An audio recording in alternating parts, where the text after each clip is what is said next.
ایک صلوات بھیجے بن محمد و آل محمد۔ آئے کریمہ، اس کے ذیل میں یہ بیانات میرے ہیں۔ اپنے محدود علم و محدود نظر کے مطابق چند باتیں میں نے آپ کے سامنے عرض کی کہ اللہ نے ہمارے رسول کو معجزات سے نوازا ہے، اور اس سے پہلے کے جتنے بھی معجزے ہیں وہ سب رسول اللہ کو عطا فرما دیے ہیں، تمام معجزات عطا فرما دیے ہیں، لیکن وہ معجزے رسول اللہ کی زندگی کے ساتھ ختم ہو گئے۔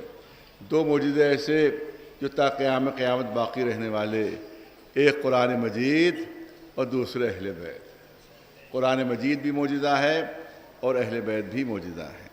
میں نے قرآن مجید کے سلسلے میں عرض کرنا چاہتا تھا، لیکن بہت کم وقت رہ گیا ہے، لیکن ایک پہلو ضرور عرض کرنا چاہتا ہوں۔ صاحبان علم موجود ہیں، صاحبان فہم موجود ہیں۔ آپ دیکھیں قرآن مجید نے خود اپنے بارے میں جو بیان فرمایا ہے وہ میں آپ کے سامنے پیش کرنا چاہتا ہوں۔ قرآن اعلان کر رہا ہے کہ قرآن وہ ہے کہ جو تمام پچھلی کتابوں کی تصدیق بھی کرتا ہے، مصدقا لما یدیہ و مہیمنا علیہ۔ میں چاہوں گا کہ تھوڑی سی اس کی تشریح ہو جائے۔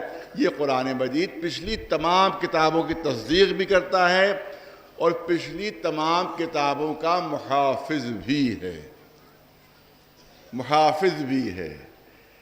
تصدیق کرتا ہے، یہ تو بالکل سامنے کی بات ہے۔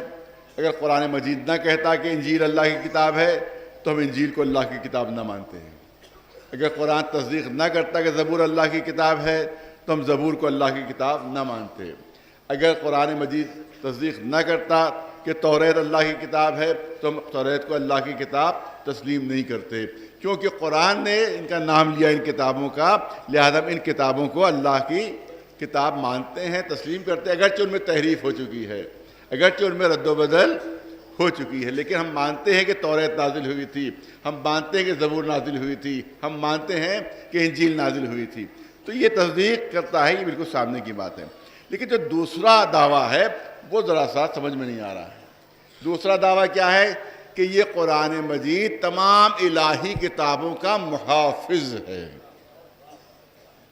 توریت کا محافظ ہے، انجیل کا محافظ ہے، زبور کا محافظ ہے، صحیفہ ابراہیمی کا محافظ ہے، صحیفہ جناب شیس کا محافظ ہے، صحیفہ جناب نوح کا محافظ ہے، صحیفہ جناب سلیمان پیغمبر کا محافظ ہے۔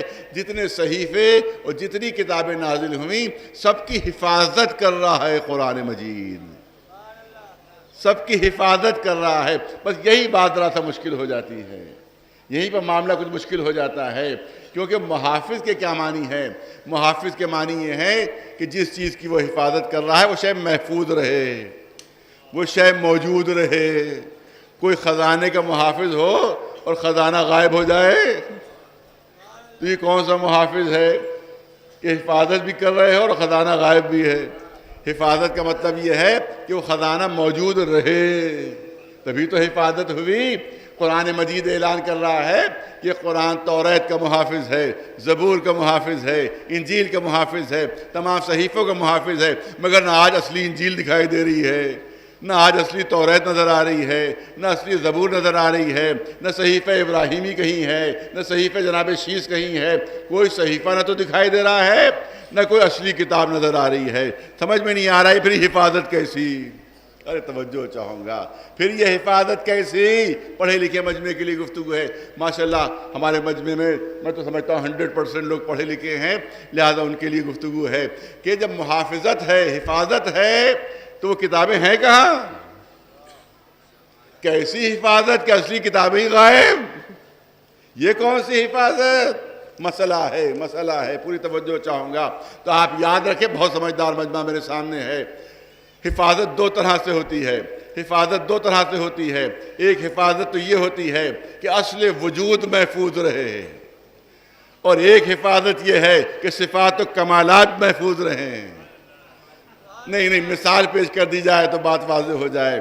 میں کسی چھوٹی مثال ہوتی ہے، سادہ سی مثال ہوتی ہے میری، تاکہ چھوٹے چھوٹے بچے بھی مشکل بات کو سمجھ جائیں۔ آپ دیکھیں کہ کسی علاقے میں گیا اور وہ گرمی کا موسم تھا، شدید گرمی۔ انہوں نے اپنے علاقے کے بہترین پھول میرے سامنے پیش کیے۔ انتہائی حسین پھول تھے، انتہائی خوبصورت پھول تھے، بہترین اس کی خوشبو تھی۔ میں نے کہا صاحب کیا عمدہ پھول ہیں، کیا اچھے پھول ہیں، کیا عمدہ خوشبو ہے۔ پھر 4 مہینے 5 مہینے کے بعد میں پھر جاڑوں کے موسم میں گیا، وہاں پر سردی شدید ہو رہی تھی۔ میں نے کہا کہ بھائی ابھی میں جو 4-5 مہینے پہلے آیا تھا تو بڑے حسین اور خوبصورت پھول آپ نے میرے سامنے پیش کیے تھے، میں چاہتا ہوں وہ پھول پھر لے آئیے، پھر میرے سامنے لائیے۔ تو میزبان کہیں گے کہ وہ گرمی کے موسم کے تھے، اب موسم بدل گیا ہے، اب فصل بدل گئی ہے، اب جاڑے کا موسم آ گیا ہے، سردی کا موسم آ گیا ہے، اس پہ پھول الگ ہیں، اس پہ پھول جدا ہیں۔ انہوں نے جاڑے کے موسم کے پھول پیش کیے، وہ بھی بڑے حسین و خوبصورت تھے، ان میں بڑی عمدہ خوشبو تھی۔ پھر میں برسات کے موسم میں گیا اتفاق سے، میں نے کہا ابھی کچھ دن پہلے جب میں آیا تھا تو بڑے حسین و خوبصورت پھول لائے گئے تھے، وہ پھول کہاں ہیں؟ کہا وہ سردی کے موسم کے تھے، اب برسات کا موسم آ گیا ہے تو اب پھول بدل چکے ہیں، وہ پھول بھی آئے، وہ بھی حسین و خوبصورت۔ اس کا مطلب یہ ہے کہ کچھ پھول ایسے ہوتے ہیں جو فصلی ہوتے ہیں، جب تک فصل رہتی ہے پھول رہتا ہے، جب فصل ختم ہو جاتی ہے تو پھول بھی ختم ہو جاتا ہے، پھول کی خوشبو بھی ختم ہو جاتی ہے، پھول بھی ختم ہو جاتا ہے، پھول کی خوشبو بھی ختم ہو جاتی ہے۔ بس ایک ہی طریقہ ہے کہ جس کے ذریعے سے ان پھولوں کی خوشبو کو محفوظ رکھا جا سکتا ہے، اور وہ طریقہ یہ ہے کہ ان پھولوں کا عطر نکال لیجئے۔ ارے صاحبان ذوق تشریف فرما ہے، ان پھولوں کا عطر نکال لیجئے۔ اب چاہے فصل ہو چاہے نہ ہو، چاہے موسم ہو چاہے نہ ہو، اگر بلا فصل بھی خوشبو محسوس کرنا چاہتے ہو تو آپ نے عطر نکالا، اس پھول کی خوشبو آپ کو مل گئی۔ فصل نہیں ہے، موسم نہیں ہے، لیکن پھر بھی پھول کی خوشبو مل گئی۔ تو اس کا مطلب یہ ہے کہ اگر پھولوں کی خوشبو کو محفوظ رکھنا ہے، جو فصلی پھول ہوتے ہیں ان کا عطر نکال لیا جائے تو پھولوں کی خوشبو محفوظ رہتی ہے۔ بس یوں ہی سمجھ لیجئے کہ جتنی بھی الہی کتابیں تھیں سب فصلی پھول تھے، بازوق مجمع ہے، سب فصلی پھول تھے، فصلی پھول تھے جن کو موسم کے ساتھ ساتھ ختم ہو جانا تھا، فصل کے ساتھ ساتھ ختم ہو جانا تھا۔ قدرت نے چاہا کہ ان فصلی پھولوں کی خوشبو قیامت تک محفوظ رہے، لہذا سب کا عطر نکال کر قرآن میں محفوظ کر دیا، سب کا عطر نچوڑ کر قرآن میں محفوظ کر دیا۔ یہ قرآن نہیں ہے، یہ عطر مجموعہ ہے۔ اگر توریت کی خوشبو لینا ہے تو توریت نہ ڈھونڈو، قرآن میں ملے گی۔ اگر انجیل کی خوشبو لینا ہے تو انجیل تلاش نہ کرو، قرآن میں مل جائے گی۔ اگر زبور کی خوشبو لینا ہے تو زبور نہ ڈھونڈو، زبور کی خوشبو قرآن ہی میں مل جائے گی۔ صلوات بھیجے بر محمد و آل محمد۔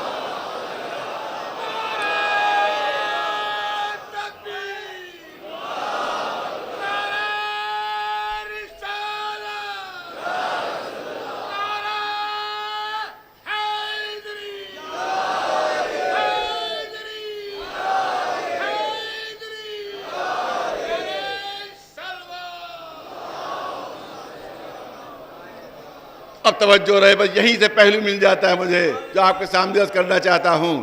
تو اس کا مطلب ہے قرآن وہ ہے کہ جو عطر مجموعہ ہے، کتاب وہ ہے جس میں ہر پھول کی خوشبو ہے، قرآن وہ ہے جس میں ہر کتاب کا نچوڑ ہے۔ پوری توجہ رہے۔ اور اب رسول اللہ کے لیے ارشاد ہوا، میں نے عرض کیا تھا کہ اللہ کے رسول وہ ہیں کہ جن کے پاس ہر نبی کا معجزہ ہے، ہر نبی کا معجزہ ہے۔ تو رسول وہ رسول کہ جس کے پاس ہر نبی کا معجزہ، قرآن وہ کتاب کہ جس میں ہر کتاب کا عطر موجود۔ اور شرع کے لیے، اسلامی شریعت کے لیے اعلان ہوا، دین اسلام کے لیے اعلان ہوا کہ شرع لکم من الدین ما وصینا بہ نوحا والذی اوحینا الیک وما وصینا بہ ابراہیم وموسیٰ وعیسیٰ۔ ہم نے جو آپ کو شریعت دی ہے، بہت توجہ رہے، بہت توجہ رہے، ہم نے جو آپ کو شریعت دی ہے، قرآن اعلان کر رہا ہے، اس میں تمام شریعتوں کا خلاصہ ہے۔ اے رسول، ہم نے آپ کو جو شریعت دی ہے اس میں ہر شریعت کا خلاصہ ہے۔ شریعت ابراہیمی بھی موجود ہے، شریعت موسیٰ بھی موجود ہے، شریعت نوح بھی موجود ہے، شریعت عیسیٰ بھی موجود ہے، سب کا خلاصہ شریعت محمدی میں ہے۔ بہت توجہ چاہوں گا، تو قرآن وہ کتاب کہ جس میں ہر کتاب کا عطر موجود، رسول وہ رسول جس کے پاس ہر نبی کا معجزہ موجود، شریعت وہ شریعت کہ جس میں ہر شریعت کا خلاصہ موجود۔ تو اب مجھے اتنا بتاؤ کہ اس قرآن کا وارث کس کو ہونا چاہیے؟ ارے توجہ رہے، اس قرآن کا وارث کس کو ہونا چاہیے؟ اس شریعت کا محافظ کس کو ہونا چاہیے؟ اس رسول کا نائب کس کو ہونا چاہیے؟ ارے توجہ رہے، قرآن وہ کتاب کہ جس میں ہر کتاب کا عطر موجود، شریعت وہ شریعت کہ جس میں ہر شریعت کا خلاصہ موجود، رسول وہ رسول کہ جن کے پاس ہر نبی کا معجزہ موجود۔ تو اب امام کو کیسا ہونا چاہیے؟ اب وصی کو کیسا ہونا چاہیے؟ اب نائب کو کیسا ہونا چاہیے؟ اب معلم قرآن کو کیسا ہونا چاہیے؟ محافظ شریعت کو کیسا ہونا چاہیے؟ نائب رسول کو کیسا ہونا چاہیے؟ اسی لیے رسول نے سند دے دی، من اراد ان ينظر الى آدم فی علمہ وإلى نوح فی علمہ وإلى ابراہیم فی خلتہ وإلى موسیٰ فی حیبتہ وإلى عیسیٰ فی زہدہ وإلى سلیمان فی قضاوتہ وإلى اسماعیل فی صدقہ وإلى ایوب فی صبرہ وإلى یوسف فی حسنہ فلینظر إلی وجہ علی ابن ابی طالب۔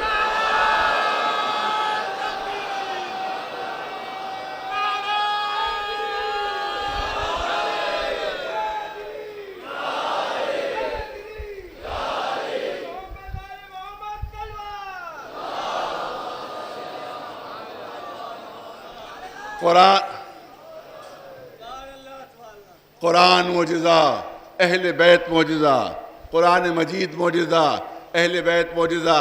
اب میں نے کہا کہ اتنا کم وقت ہے کہ تفصیل کی کوئی گنجائش نہیں ہو رہی ہے۔ قرآن کا دعویٰ کہ ان کنتم فی ریب مما نزلنا علی عبدنا فأتوا بسورۃ من مثلہ وادعوا شہداءکم من دون اللہ ان کنتم صادقین۔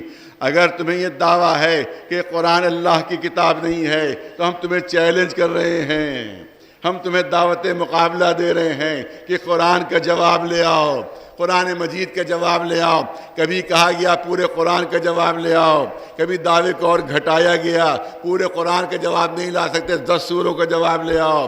جب 10 سوروں کا جواب نہیں آ سکا تو چیلنج کو اور گھٹا دیا گیا کہ 10 سوروں کا جواب نہیں لا سکتے، 1 سورے کا جواب لے آؤ۔ جب 1 سورے کا جواب بھی نہیں آ سکا تو چیلنج کو اور کم کر دیا، فَلْيَأْتُوا بِحَدِيثٍ مِّثْلِهِ۔ اگر پورے سورے کا جواب نہیں لا پا رہے ہو تو قرآن کی 1 آیت کا جواب لے آؤ، قرآن کی 1 آیت کا جواب۔ توجہ چاہ رہا ہوں پڑھے لکھے مجمع کی، قرآن کی 1 آیت کا جواب لے آؤ۔ میں نے کسی مجلس میں عرض کیا تھا کہ کسی بھی دین نے، کسی بھی مذہب نے اپنے کو ختم کرنے کے لیے، اپنے کو مٹانے کے لیے اتنا آسان موقع نہیں دیا کہ جتنا قرآن نے دے دیا، جتنا اسلام نے دے دیا۔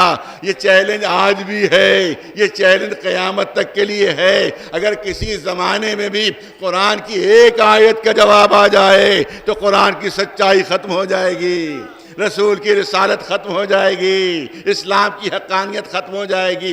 مسلمانوں کو کوئی اور دین دھرم اختیار کرنا پڑے گا۔ ارے اسلام کو مٹانا ظاہری طور پر کتنا آسان ہے۔ ارے توجہ چاہ رہا ہوں اپنے پڑھے لکھے مجمع کی، کتنا مٹانا آسان ہے۔ 1 آیت کا جواب لے آؤ، کوئی جنگ لڑنا نہیں پڑے گی۔ 1 آیت کا جواب لے آؤ، کسی اسلحے کی ضرورت نہیں ہے۔ ارے میں پوچھنا چاہتا ہوں کہ مشرکین مکہ جو جنگیں لڑ رہے ہیں، جو جنگ احد ہو رہی ہے، جنگ بدر ہو رہی ہے، جنگ حنین ہو رہی ہے، جنگ خیبر ہو رہی ہے، ان کا مقصد کیا ہے؟ اسلام کو مٹانا، اسلام کو ختم کرنا۔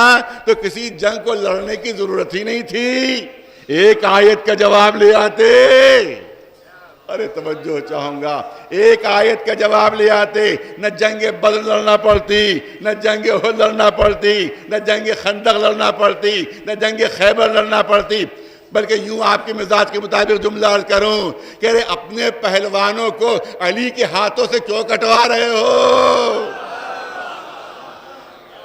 ایک آیت کا جواب لے آؤ، کسی جنگ کی ضرورت ہی نہیں ہے۔ تو شاید مشرکین مکہ جواب دیں کہ اگر ہم سے جواب ممکن ہوتا تو ہم اتنی جنگیں لڑتے ہی کیوں؟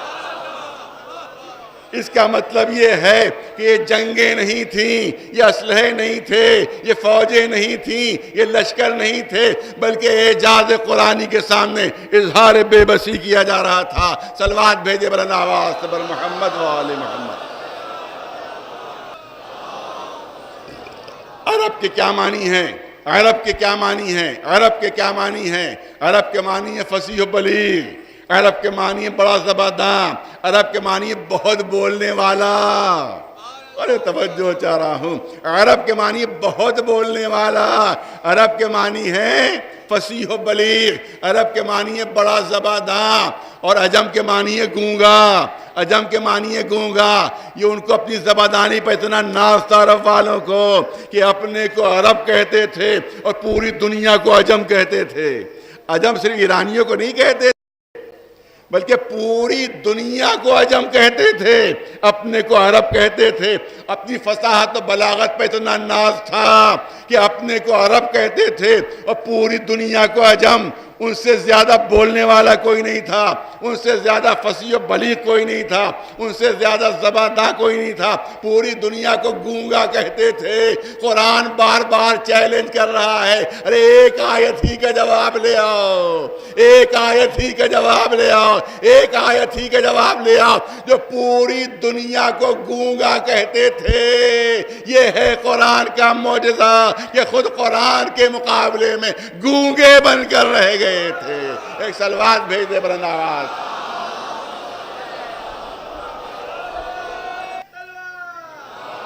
بچوں جوانوں کے لیے صرف دو گوشے پیش کرنا چاہتا ہوں، ظاہر دامن وقت میں گنجائش نہیں ہے۔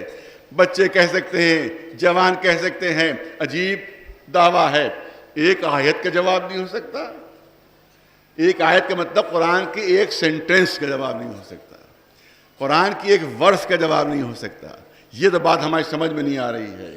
آج کا بچہ ہو سکتا ہے ہمارے قوم ہی کا کوئی یونیورسٹی کا پڑھا ہوا، کوئی پی ایچ ڈی، کوئی بات کہہ دے کہ صاحب بات سمجھ میں نہیں آ رہی ہے، تو میں اس کو سمجھانے کے لیے مثال دینا چاہتا ہوں۔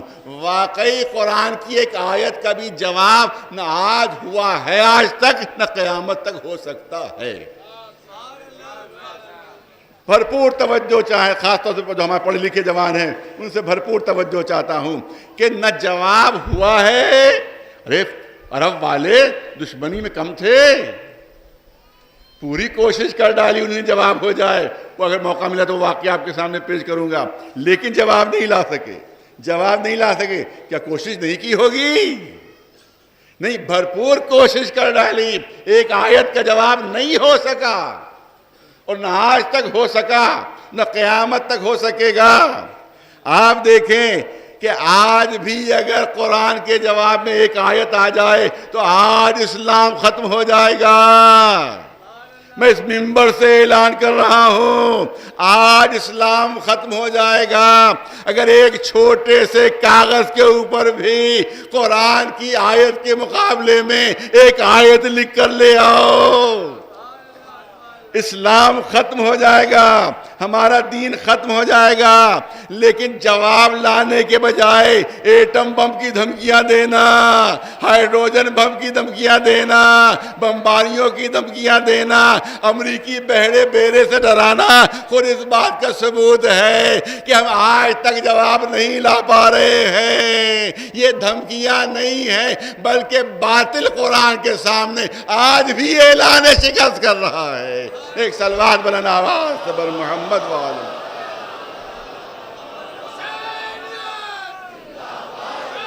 بس جلدی پڑھنا چاہتا ہوں، جلدی پڑھنا چاہتا ہوں تاکہ بات مکمل ہو جائے۔ دوسری مجلس کا بھی مجھے خیال ہے پوری توجہ رہے۔ آپ دیکھیں کہ دنیا کا بڑے سے بڑا ادیب کیوں نہ ہو، دنیا کا بڑے سے بڑا زبرداں کیوں نہ ہو، یہ ممکن ہی نہیں کہ اگر وہ کوئی جملہ لکھ دے یا کوئی شعر لکھ دے تو اس میں سے کوئی لفظ بدلا نہ جا سکے۔ کوئی لفظ بدلا نہ جا سکے. آپ دیکھیں جوش اردو زبان کے سب سے ماہر سمجھے جاتے ہیں, زبان کے سب سے ماہر سمجھے جاتے ہیں, بہترین ان کی زبان ہے ان کی شاعری میں. لیکن نیاز فتح پوری نام کے ایک بہت بڑے نقاد تھے, انہی نے جو ان کی تنقید کرنا شروع کی تو انہی نے کتنے مقامات پر ثابت کیا کہ اگر اس لفظ کے بجائے یہ لفظ آ جاتا تو زیادہ بہتر ہوتا, اور اس لفظ کے بجائے اگر یہ لفظ جوش استعمال کر دیتے تو زیادہ زور پیدا ہو جاتا, زیادہ طاقت پیدا ہو جاتی. اور اردو دا طبقے نے مانا کہ ہاں نیاز فتح پوری صحیح کہہ رہے ہیں, اس سے بہتر لفظ موجود تھا. ارے توجہ رہے, اس کا مطلب یہ ہے کہ اگر لفظ بدل بھی دیا جائے تو احساس نہیں ہوگا کہ لفظ بدل دیا گیا, لفظ بدل دیا گیا احساس نہیں ہوگا. لیکن صرف قرآن کی خصوصیت یہ ہے کہ جو لفظ دست قدرت نے جہاں رکھ دیا, ارے نہیں بہت توجہ چاہوں گا, جو لفظ دست قدرت نے جہاں رکھ دیا نہ لفظ بدلا جا سکتا ہے, نہ لفظ کی ترتیب بدلی جا سکتی ہے, نہ لفظ کی جگہ بدلی جا سکتی ہے. ادھر لفظ کوئی بدلے گا ادھر نظم فصاحت بگڑ جائے گا, اور بگڑ کر کہے گا کہ یہ وہ جگہ نہیں ہے کہ جہاں قرآن نے لفظ رکھا تھا, یہ وہ لفظ نہیں جو قرآن نے استعمال کیا تھا. تو اس کا مطلب یہ ہے کہ ادھر کوئی لفظ بدلے گا تو نظم فصاحت بگڑ جائے گا. پوری توجہ رہے, نہ جگہ بدل سکتے ہو, نہ لفظ بدل سکتے ہو, نہ لفظ کی ترتیب بدل سکتے ہو. قرآن نے شروع میں استعمال کیا ہے, آپ بیچ میں لے آئیں اس کو, آپ آخر میں لے آئیں, فوراً احساس ہو جائے گا کہ یہ وہ جگہ نہیں ہے کہ جہاں قرآن نے لفظ رکھا تھا. ارے توجہ رہے, یہ وہ جگہ نہیں کہ جہاں قرآن نے لفظ رکھا تھا. تو دست قدرت اگر کسی لفظ کو بھی کہیں پر بٹھا دیتا ہے, ارے توجہ رہے, دست قدرت کسی لفظ کو بھی کہیں پر بٹھا دیتا ہے تو نہ لفظ بدلا جا سکتا ہے, نہ لفظ کی جگہ بدلی جا سکتی ہے, نہ لفظ کی ترتیب بدلی جا سکتی ہے. تو ذرا سوچو تو کہ اگر کسی لفظ کو اللہ کہیں بٹھا دے, ارے نہیں توجہ نہیں ہے, کہیں لفظ کو کسی جگہ بٹھا دے تو نہ لفظ بدلا جا سکتا ہے, نہ لفظ کی جگہ بدلی جا سکتی ہے, نہ لفظ کی ترتیب بدلی جا سکتی ہے. تو اگر کسی شخصیت کو کہیں بٹھا دے, اگر کسی شخصیت کو کہیں بٹھا دے تو نہ شخصیت بدلی جا سکتی ہے, نہ شخصیت کی جگہ بدلی جا سکتی ہے, نہ شخصیت کی ترتیب بدلی جا سکتی ہے. اگر لفظ بدلو گے تو نظم فصاحت بگڑ جائے گا, اگر شخصیت بدلو گے تو نظم ہدایت بگڑ جائے گا. ایک صلوات بلند آواز پر محمد و آل محمد. بس جلدی جلدی عرض کر رہا تھا کہ 5-7 منٹ میں بات مکمل ہو جائے. ایک صفت تو یہ وضاحت نہیں کر سکا, تفصیل نہیں بیان کر سکتا. ہو سکتا ہے کچھ بچوں کو بات واضح نہ ہوئی ہو, لیکن کیا کیا میری مجبوری ہے کہ تفصیل کا موقع نہیں ہے. دوسری خصوصیت یہ ہے کہ ہر زبان بدلتی رہتی ہے. آج سے 200 سال پہلے جو اردو زبان تھی وہ آج نہیں ہے. آج سے 200 سال پہلے, 300 سال پہلے جو اردو لکھی جاتی تھی وہ آج نہیں ہے. زمین و آسمان کا فرق ہو گیا ہے. ولی دکنی بھی اردو ہی میں شاعری کرتے تھے. آج شعر ان کے پیش کیجئے تو بچے نہیں سمجھ پائیں گے کہ یہ کیا کہہ رہے ہیں, اگرچہ اردو زبان ہے. اردو زبان میں فرق آ گیا ہے, بہت تبدیلیاں آ گئی ہیں. عربی زبان کی بھی یہی خصوصیت ہے. پرانی عربی کچھ اور ہے, نئی عربی کچھ اور ہے. فارسی زبان میں بھی یہی ہے. قدیم فارسی کچھ اور ہے, جدید فارسی کچھ اور ہے. انگریزی زبان میں بھی یہی ہے. کیا پرانی انگریزی کچھ اور ہے, نئی انگریزی کچھ اور ہے. آج پرانی انگریزی چوسر اور شیکسپیئر کی زبان جب تک پروفیسر اسکول میں اور کالج میں پڑھائے نہیں, خود انگریز بچوں کی سمجھ میں نہیں آتا. پڑھانا ضروری ہے کیونکہ اتنی بدل گئی ہے, اتنی بدل گئی ہے. نئی نئی لفظیں داخل ہوتی رہتی ہیں, پرانی لفظیں متروک ہو جاتی ہیں, ان کا استعمال خلاف فصاحت و بلاغت ہو جاتا ہے. یوں عرض کروں کہ زبان کا کارواں رواں دواں رہتا ہے. نئی نئی لفظیں نئے نئے مسافروں کی طرح شامل ہو جاتی ہیں, پرانی لفظیں گرد کارواں کی طرح پیچھے چھوٹ جاتی ہیں. ایک میرے استاد تھے عربی کے, سلطان المدارس کے اب نام ان کا نہیں لوں گا، لیکن انہوں نے خود مجھ سے بیان کیا کہ جب وہ حج کے اوپر اور زیارتوں پر تشریف لے جانے لگے تو بڑی بڑی کتابیں، موٹی موٹی عربی کی کتابیں ہمیں پڑھاتے تھے، وہ 200 سال 300 سال پہلے کی لکھی ہوئی وہ کتابیں پڑھاتے تھے۔ جب تشریف لے جانے لگے تو انہوں نے خود مجھ سے یہ جملے کہے کہ میں تو عربی داں ہوں، بڑی بڑی کتابیں عربی کی پڑھایا کرتا ہوں، مجھے وہاں کوئی زحمت نہیں ہوگی، کوئی دقت نہیں ہوگی، وہ بھی عرب ہے اور میں بھی عربی داں، لہذا وہ مجھے کوئی زحمت اور دقت وہاں نہیں ہوگی، نہ سعودی میں نہ عراق میں۔ لیکن جب وہ واپس آئے زیارتیں کر کے اور حج کر کے تو انہوں نے خود مجھ سے کہا عجیب بات ہوئی، عجیب بات ہوئی، میں بھی عربی بول رہا تھا، وہ بھی عربی بول رہے تھے، نہ میری عربی وہ سمجھ رہے تھے نہ ان کی عربی میں سمجھ رہا تھا۔ تو معلوم ہے کہ یہ قدیم عربی بول رہے تھے اور وہ جدید عربی بول رہے تھے۔ تو عربی زبان میں بھی بہت فرق آ گیا ہے، تو ہر زبان میں فرق آ جاتا ہے، لوگ معنی بھول جاتے ہیں، استعمال ختم ہو جاتا ہے، فصاحت و بلاغت کے خلاف استعمال ہو جاتا ہے، مگر یہ قرآن مجید کا معجزہ ہے کہ 1400 سال پہلے جو زبان استعمال کی تھی آج وہ زبان معیار فصاحت و بلاغت بنی ہوئی ہے، نہ کوئی لفظ متروک ہوا ہے، نہ خلاف فصاحت و بلاغت ہوا ہے، نہ کسی لفظ کے کوئی معنی بھولا ہے۔ نہیں توجہ فرما، اس کا مطلب یہ ہے کہ قرآن کے اوپر زمانہ اثر نہیں کر رہا ہے، قرآن مجید پر زمانہ اثر نہیں کر رہا ہے، جو زبان 1400 سال پہلے تھی وہی آج بھی ہے، کوئی تبدیلی نہیں ہوئی۔ اس کا مطلب یہ ہے کہ قرآن مجید پر زمانہ اثر نہیں کر رہا ہے، یا دوسرے لفظوں میں یوں کہوں کہ جو قرآن پر 1400 سال پہلے جوانی تھی وہ آج بھی ہے، قیامت تک باقی رہے گی۔ جو شباب 1400 سال پہلے تھا وہ آج بھی ہے، قیامت تک باقی رہے گا۔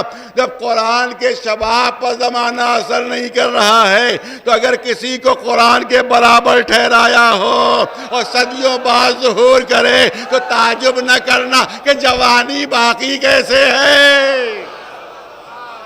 نہ ان کے شباب پر زمانہ اثر کرے گا نہ ان کی جوانی پر زمانہ اثر کرے گا۔ صلوات محمد بس 2 منٹ کی اجازت چاہتا ہوں، اس کے بعد ظاہر ہے کہ موقع نہیں ہے۔ آپ دیکھیں، میں نے کہا کہ کوشش کیا نہیں کی ہوگی، آج بھی وہ محلہ موجود ہے عکاظ کے نام سے، آج بھی مدینے میں آپ جائیے تو بازار عکاظ آج بھی آپ کو مل جائے گا۔ یہ بازار عکاظ کیا ہے؟ یہ زمانے بعثت میں اور قدیم عرب کے زمانے میں یہاں کے اوپر ایک میلہ لگتا تھا، ایک میلہ لگتا تھا جس میں پورے عرب کے دکاندار آتے تھے اپنا سامان لے کر، جہاں خرید و فروخت ہوتی تھی وہیں کے اوپر مقابلے بھی ہوتے تھے۔ پہلوانی کا مقابلہ وہاں ہوتا تھا، تیر اندازی کا مقابلہ وہاں ہوتا تھا، تلوار بازی کا مقابلہ وہاں ہوتا تھا، وہاں ایک مقابلہ اور ہوتا تھا، وہ تھا شعر و شاعری کا مقابلہ، یہ بھی وہاں ہوا کرتا تھا۔ اور سب سے بہتر جو قصیدہ مانا جاتا تھا عکاظ میں، اس کو کعبے میں آویزہ کر دیا جاتا تھا کہ اس وقت یہ عرب کا سب سے بہتر یہ قصیدہ ہے۔ اب تمام عرب کے بڑے بڑے ادیب و شعراء وہاں جمع ہوئے اور سرداران مکہ ان کے پاس پہنچتے ہیں اور ان سے کہتے ہیں کہ ایک نوجوان ہے کہ جس نے ایک نئے دین کا اعلان کیا ہے اور ہمارے جوان بہکے جا رہے ہیں۔ اب وہ کہہ رہے ہیں کہ بہکے جا رہے ہیں اور اپنا مذہب و دین چھوڑ کر اس کے ساتھ شامل ہوئے جا رہے ہیں، اور اس نے ایک کلام پیش کیا ہے جس کو قرآن کہہ رہا ہے، وہ کہتا ہے یہ الہی کلام ہے، اور اس کا دعویٰ یہ ہے کہ اس کا جواب نہیں ہو سکتا۔ بہت توجہ ہے، ہمیں بچے اور جوان انہی کے لیے موضوع ہے یہ کہ اس کا جواب نہیں ہو سکتا، لہذا تم اتنے بڑے بڑے شاعر اور ادیب ہو، لے جاؤ گے قرآن اور پچھلے سال جو آنا تو جواب لے کر آنا، اب جو آنا تو جواب لے کر آنا۔ 1 سال گزر گیا، دوبارہ پھر وہ میلہ لگا، پھر ان کو جمع کیا گیا شعراء ادیب کو، اور جتنے شاعر و ادیب جب جمع ہوئے تو اب سرداران مکہ پوچھتے ہیں کہ جواب لائے؟ اب سب شاعر و ادیب بیچارے سر جھکائے بیٹھے ہوئے ہیں، جواب لائے وہ کوئی جواب ہی نہیں دے رہے ہیں۔ یہ پوچھ رہے جواب لائے، وہ لاجواب بیٹھے ہوئے ہیں۔ کہا بھئی تم سے کہا تھا قرآن کا جواب لاؤ، تم جواب کیوں نہیں دے رہے ہو؟ تو انہوں نے کہا سر اٹھا کر کہ تم نے پورے قرآن مجید کا جواب مانگا تھا، ہم پورے سال کوشش کر کے تھک گئے، ایک آیت کا جواب نہیں ہو پایا، ایک آیت کا جواب نہیں ہو پایا۔ اس کے بعد انہوں نے کہا اب کیا کیا جائے؟ کہ دیکھو ایک شخص جو باتیں کرتا ہے تو 2 سال پہلے جو اس نے کہا ہوتا ہے 2 سال بعد بھول جاتا ہے، 3 سال پہلے جو اس نے کہا ہوتا ہے 3 سال بعد بھول جاتا ہے، اور آج کے سیاسی لیڈر تو 1 گھنٹے میں بھول جاتے ہیں کہ 1 گھنٹہ پہلے کیا کہا تھا۔ تو انسان کی فطرت یہ ہے کہ جو کہتا ہے 2-4 سال بعد اس کو فراموش کر دیتا ہے، اس کی جگہ پر کوئی دوسری بات کہہ دیتا ہے، تو اس کی باتوں میں کنٹراڈکشن آ جاتا ہے، تضاد آ جاتا ہے۔ لہذا قرآن میں کوئی نہ کوئی تضاد ضرور ہوگا، کوئی نہ کوئی کنٹراڈکشن ضرور ہوگا، وہ ڈھونڈ کر لاؤ۔ 1 سال کا موقع، پھر 1 سال گزر گیا، پھر وہ سب جمع ہوئے، اب پوچھتے ہیں کہ لائے، وہ پھر خاموش بیٹھے ہوئے ہیں۔ جب ذرا سختی سے کہا سرداران مکہ نے، تب شاعروں اور ادیبوں نے جھنجھلا کر کہا کہ اگر نہ ملے تو کیا اپنی طرف سے جوڑ دے،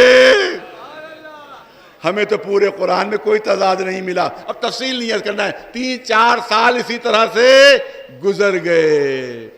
اب جب کئی سال گزر گئے اسی طرح سے، تو اب تاریخ کہتی ہے کہ اب جو شاعر و ادیب جمع ہوئے تو سرداران مکہ نے تلواریں نکالیں اور بیچارے شاعر اور ادیبوں کی گردن پر رکھ کر کہا کہ اب ہمیں نہیں معلوم کہ تمہیں کیا لانا ہے، مگر اگلے سال آنا تو کچھ لے کر آنا، ورنہ ہماری تلواریں ہوں گی اور تمہاری گردنیں ہوں گی۔ اب بیچارے وہ شاعر و ادیب وہ کیا کہتے ہیں، بڑے بڑے سرداران عرب تھے، 1 سال بعد جب آئے تو سب کے چہرے پر خوشی تھی۔ جلدی پیش کر رہا ہوں، سب کے چہرے پر خوشی تھی، سب خوش و مسرور تھے۔ سرداران عرب نے کہا کہ بھئی اتنے خوش کیوں ہو؟ کہا لے آئے، توجہ رہے، لے آئے، کہا لے آئے، کہاں لے آئے؟ 4 مقامات ایسے ہیں قرآن مجید میں کہ جہاں فصاحت و بلاغت کے خلاف قانون کو توڑا گیا ہے، فصاحت و بلاغت کے قانون کو توڑا گیا ہے، کیونکہ زبان کا، ابھی میں نے آپ کے سامنے عرض کیا کہ زبان کا قانون یہ ہے کہ پرانی لفظیں متروک ہو جاتی ہیں، وہ استعمال نہیں ہوتی، ان کا استعمال فصاحت کے خلاف ہو جاتا ہے۔ میں نے ایک زمانے میں ایک شعر پیش کیا تھا، آج یہاں بھی پیش کر دوں کہ میر تقی میر کا مشہور شعر ہے کہ سرہانے میر کی آہستہ بولو، ابھی ٹک روتے روتے سو گیا ہے۔ تو یہ ٹک کا لفظ جو ہے وہ اردو کا لفظ ہے، مگر اگر آج کا کوئی شاعر استعمال کرے، کوئی ادیب استعمال کرے تو کہا جائے گا کیا بے تک ہانک رہا ہے، آج استعمال نہیں ہو سکتا۔ 4 مقامات ایسے ہیں کہ قرآن نے وہ لفظیں استعمال کی ہیں جو صدیوں پہلے تو استعمال ہوتی تھی، مگر آج کا شاعر و ادیب استعمال نہیں کرتا۔ یہ 4 مقامات ہم نے ڈھونڈے ہیں۔ بڑے خوشی تمام سرداران عرب پہنچے رسول کے پاس، اے اللہ کے رسول، اے مسلمانوں کے رسول، ہم 4 مقامات پر قرآن میں غلطیاں لے کر آئے ہیں۔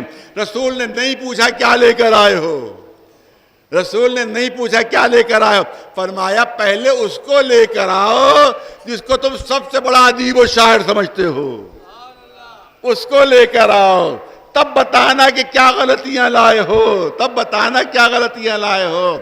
اب انہی نے گفتگو کرنا شروع کی تو لبید نام کا ایک شاعر تھا، بہت پرانا شاعر، جس کی عمر 100 برس کے قریب ہو چکی تھی، لیکن اب وہ کسی مقابلے میں حصہ نہیں لیتا تھا، خالی اصلاح کرتا رہتا تھا۔ وہ لوگ اپنی شاعری اصلاح کے لیے دے دیتے تھے، وہ اصلاح کر کے واپس کر دیتا تھا۔ سب سے بڑا شاعر و ادیب، کہ بھائی اسی کو لے کر چلتے ہیں۔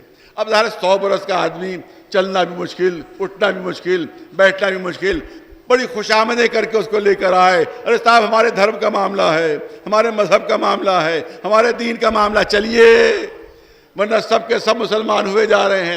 بڑی خوشامد کر کے لے کر آئے۔ اب پتہ نہیں کاندھے پر لاد کے لائے کہ ڈولی میں لائے کہ فینس میں لائے، والا کچھ نہیں معلوم، بہرحال لے کر آ گئے اس کو۔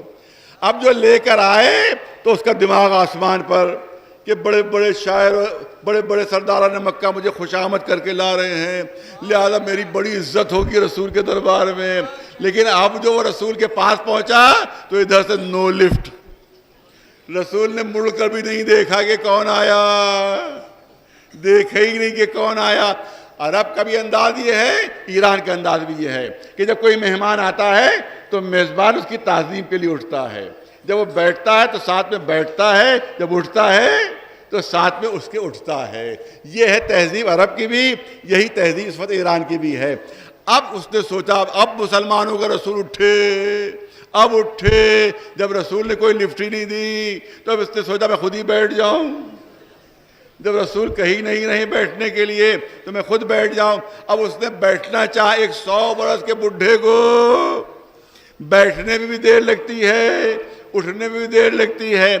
یہ جیسے ہی بیٹھنا چاہا، ابھی پوری طرح سے بیٹھ نہیں پایا تھا کہ رسول اٹھ گئے۔ اب اس کو بھی اٹھنا تھا عرب تہذیب کے مطابق، اب اس نے اٹھنا چاہا، ابھی پورا اٹھ نہیں پایا تھا کہ رسول پھر بیٹھ گئے۔ اب اس نے بیٹھنا چاہا، ابھی پورا بیٹھ نہیں پایا تھا کہ رسول پھر اٹھ گئے۔ جب 4-5 مرتبہ اس بڈھے کو اٹھا بیٹھی کرا لی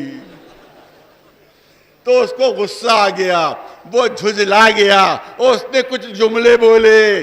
4 مقامات لے کر آئے تھے، کہا لے کر آئے تھے کہ حضوا کا لفظ استعمال نہیں ہوتا مگر قرآن نے استعمال کیا ہے، کبار کا لفظ استعمال نہیں ہوتا مگر قرآن نے استعمال کیا ہے، اجاب کا لفظ استعمال نہیں ہوتا مگر قرآن نے استعمال کیا ہے۔ لہذا فصاحت کا معجزہ قرآن نہیں رہا۔ رسول نے نہیں پوچھا کہ کیا لے کر آئے ہو، پہلے اس کو لے کر آؤ جس کو سب سے بڑا ادیب و شاعر سمجھتے ہو۔ جب خود انتخاب کر کے لے کر آئے تو عجیب انداز اختیار فرمایا کہ وہ جھنجلا گیا، وہ غصے میں آ گیا، اس نے کچھ جملے بولے، اتتخذنی حضوا، ارے اے محمد کیا تم میرا مذاق اڑا رہے ہو؟ انی شیخ کبار، میں تم سے سن میں بہت بڑا ہوں، انا ھذا منک لشیء عجاب، ارے وہی لفظ بولی کہ جس پر اعتراض لے کر آئے تھے۔ رسول نے نہیں پوچھا کہ کیا اعتراض لائے ہو، بغیر پوچھے جواب دے دیا کہ اگر استعمال نہ ہو رہی ہوتی تو جس کو سب سے بڑا شاعر اور ادیب سمجھ کر لائے ہو وہ استعمال کیوں کر رہا ہے، وہ استعمال کیوں کر رہا ہے۔ تو اب جملہ نظر کرنا چاہتا ہوں، اگر قرآن مجید معجزہ ہے تو محافظ قرآن کو بھی معجزہ ہی ہونا چاہیے۔ ایک صلوات بر نواز بر محمد۔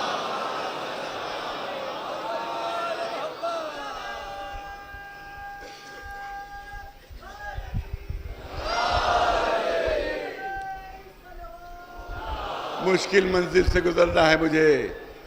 اگر قرآن معجزہ ہے تو اہل بیت معجزہ ہیں، ان کے کردار کا ہر پہلو معجزہ ہے، ان کے کردار کا ہر رخ معجزہ ہے، ان کی سیرت کا ہر پہلو معجزہ ہے۔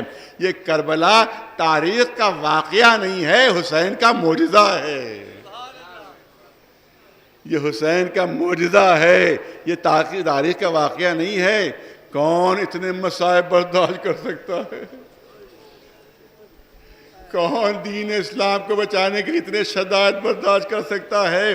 انسان کو اپنی مصیبت تو گوارا ہو جاتی ہے، اپنی مصیبت تو گوارا ہو جاتی ہے، لیکن وہی مصیبت کسی لخت دل پر پڑے، وہی مصیبت کسی لخت جگر پر پڑے تو انسان کو 1000 گنا زیادہ اذیت ہوتی ہے اور وہ شکست کھا جاتا ہے، وہ شکست قبول کر لیتا ہے۔ اپنی اذیتیں آپ دیکھیں، عام طور سے آپ نے دیکھا ہوگا اگر کسی سے کچھ قبولوانا ہوتا ہے یا کسی سے بات منوانا ہوتی ہے، جب اس کو اذیتیں دیتے دیتے تھک جاتے ہیں تو بیٹے کو لے آئے، بچی کو لے آئے، بیوی کو لے آئے، اگر بات نہیں مانی تو ہم ان کو اذیت دیں گے، ان کو تکلیف دیں گے۔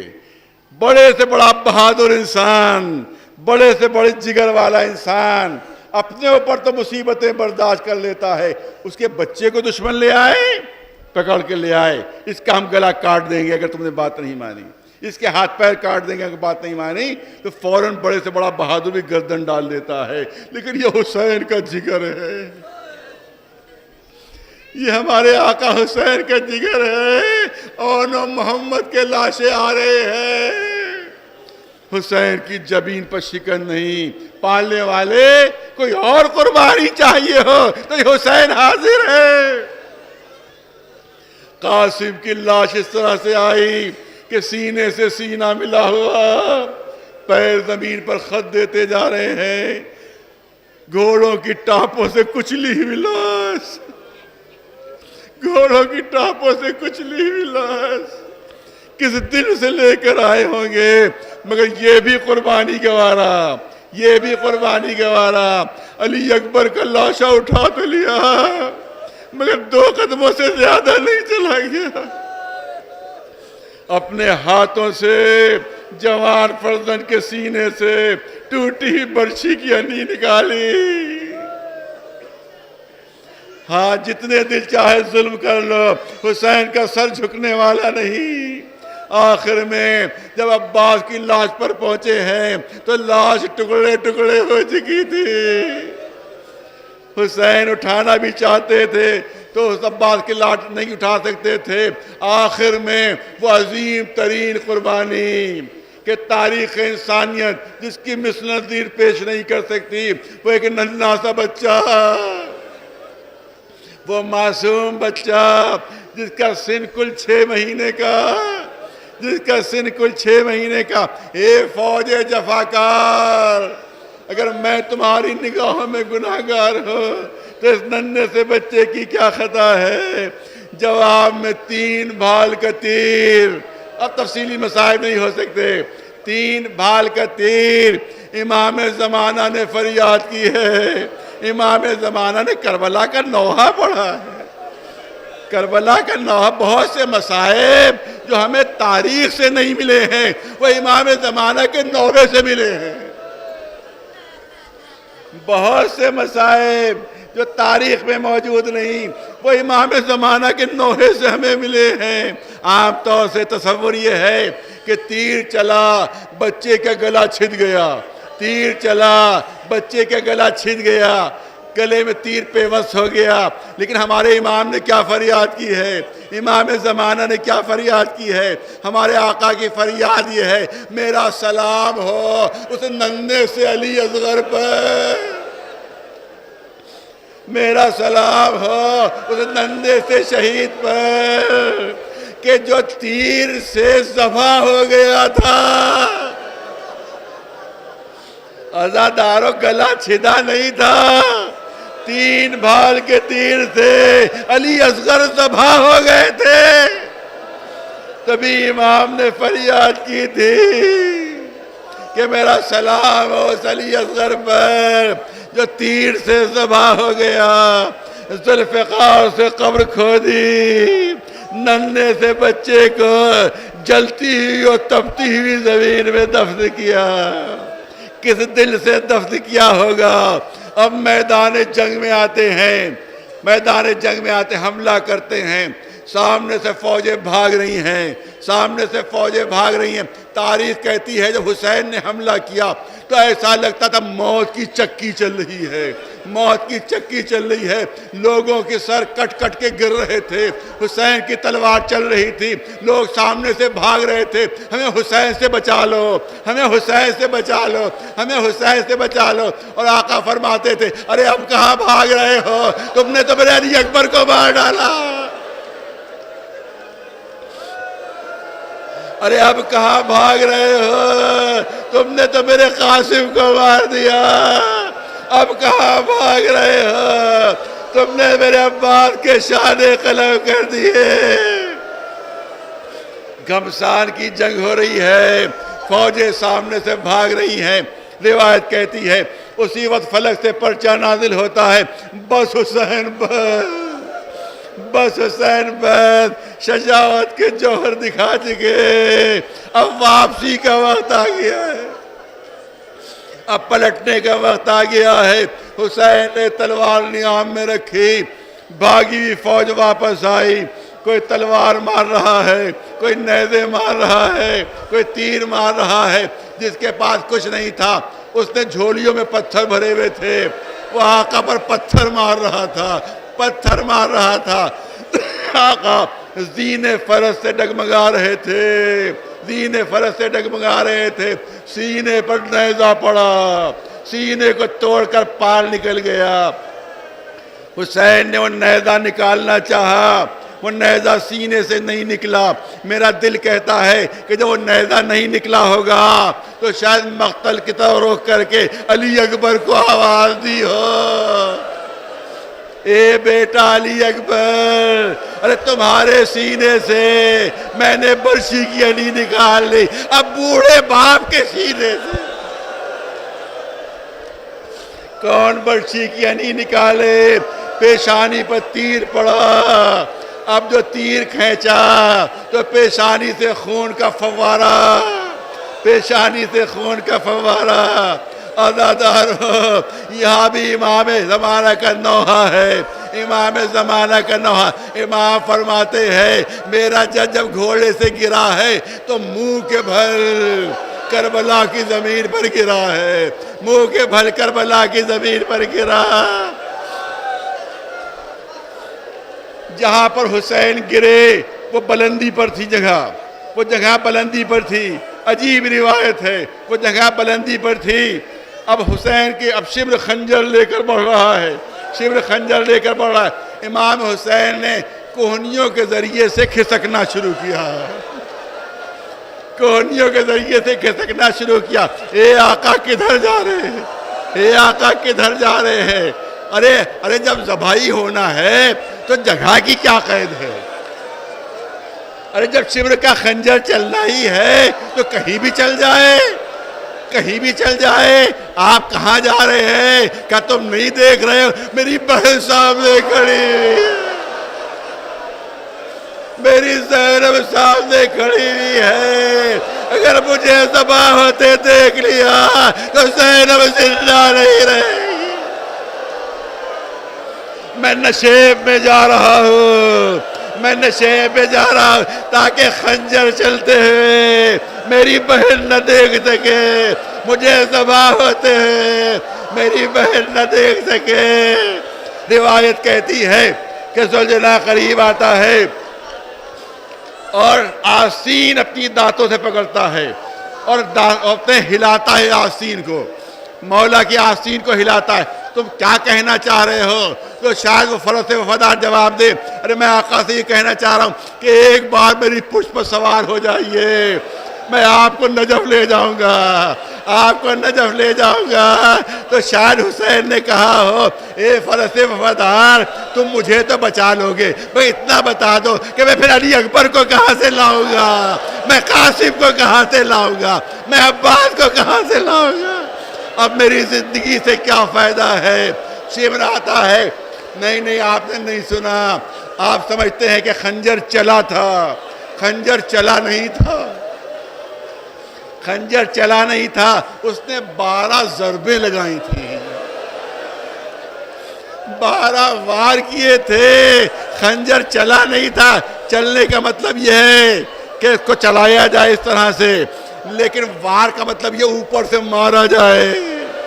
ضربیں تھی. روایت کہتی ہے پہلی ضرب لگی سارے ملائکہ کربلا سے چلے گئے، یہ ہم منظر نہیں دیکھ سکتے. دوسری ضرب لگی سارے جنات چلے گئے کربلا کے میدان سے کہ ہم یہ منظر نہیں دیکھ سکتے. تیسری ضرب چلی سارے ملائکہ چلے گئے، سارے انبیاء چلے گئے. روایت کہتی ہے کہ 9ویں ضرب لگنا تھی. بھائی حسن نے کہہ دیا اے بھیا حسین بس میرے برداشت کی حد اتنی ہی ہے، اس سے آگے میرے برداشت کی حد نہیں ہے، میں کربلا سے جا رہا ہوں. 10ویں ضرب لگی مولا علی نے کہہ دیا اے میرے لخت دل بس میرے صبر کی حد اتنی ہی ہے، اس سے آگے کا منظر میں نہیں دیکھ پاؤں گا. 11ویں ضرب لگی نانا رسول نے کہہ دیا اے میرے نور نظر بس میری برداشت کی انتہا یہاں پر ختم ہو گئی، اب میں آگے کا منظر نہیں دیکھ سکتا.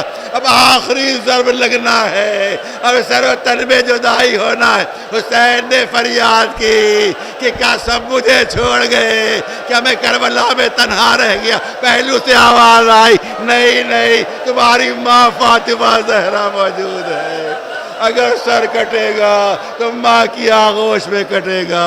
شبر کا خنجر تھا، حسین کا سوکھا